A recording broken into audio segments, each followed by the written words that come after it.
Aujourd'hui, on va parler de Marvel, ça fait longtemps et ça me tient à cœur en plus. Aujourd'hui, on va parler de la série Agatha Harkness, All Along. La sorcière a disparu à jamais, te laissant prise au piège dans son sort de distorsion. Allez, libère-toi!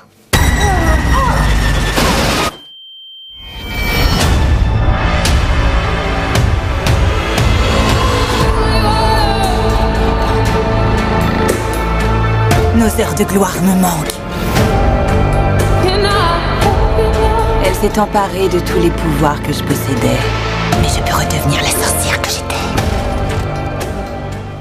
Donc, le synopsis de la série Agatha Harkness All Along. Vous allez suivre du coup le personnage de Agatha Harkness après les événements de WandaVision, où elle a été emprisonnée dans la ville de Westview.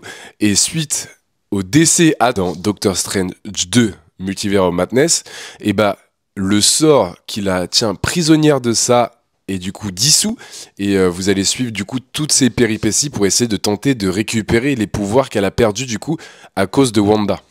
Qu'est-ce qu'on peut dire de cette série? Déjà, moi je l'attendais beaucoup parce que forcément WandaVision pour moi était la meilleure série et une des meilleures œuvres en tout cas du MCU. C'était vraiment une excellente série. Donc forcément quand on revoit les personnages de Agatha Harkness qui a contribué du coup à la série WandaVision qui a fait que c'est une très bonne série, ça nous intrigue. On retrouve aussi la ville de Westview. On avait envie de voir qu'est-ce que ça allait donner, qu'est-ce qu'ils allaient raconter. Un point positif de la série, clairement, je dirais les effets spéciaux. Je trouve que Marvel a fait un effort quand même.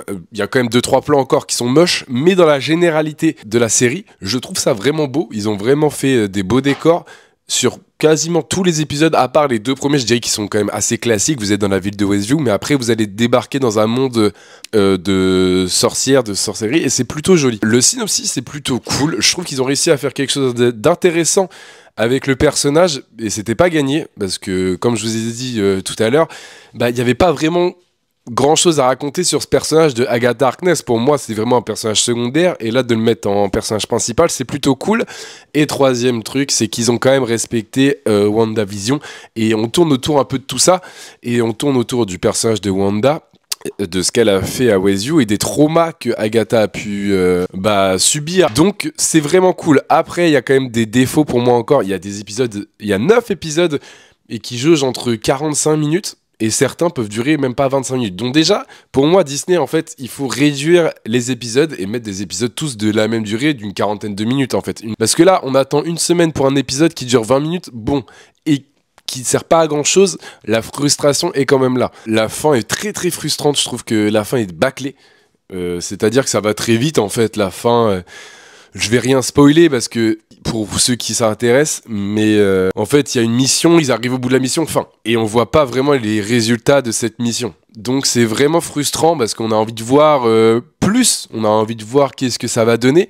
Il n'y a pas de scène post-générique, ça me dérange pas. Je crois en tout cas qu'il n'y en a pas eu, j'en ai pas vu. Ça me dérange pas plus que ça, je trouve que c'est bien, parce qu'ils en avaient tendance à en abuser dernièrement, à teaser des choses, qui n'arrivaient jamais d'ailleurs. Et en autre point négatif, en fait, vous ne pouvez pas suivre cette série si vous n'avez pas vu WandaVision, vous allez avoir trop de frustration dans le personnage de Agatha Harkness, dans les personnages... tout court qu'on voit dans WandaVision, il y en a tellement, c'est que ça, c'est que des références à WandaVision. En fait, ils ont compris que c'est une série qui avait marché, donc ils ont voulu resurfer un peu dessus parce que les dernières séries qu'ils ont fait, c'est cata. Je vous la conseille si vous avez vu WandaVision, et si vous êtes fan de Marvel, franchement, ça va vous plaire. En tout cas, moi, ça m'a énormément plu, mais voilà, c'est pas non plus la série du siècle, c'est nettement inférieur pour moi à Loki et à WandaVision, voire aussi au Captain America et The Winter Soldier, mais... ça reste quand même dans le haut du panier, c'est largement mieux que She-Hulk, que Echo, et que d'autres, ça se trouve, je n'arrive même pas à me souvenir d'autres, s'il y en a eu d'autres, c'est quand même cata. Donc pour moi, je lui mettrais quand même la note de 14, voilà, une bonne moyenne, je trouve que c'est cool, mais ils auraient pu faire encore mieux, donc un peu de frustration. Donc sur ce l'équipe, pensez à vous abonner, c'est ultra important, et nous on se retrouve pour la prochaine critique. Allez, salut l'équipe!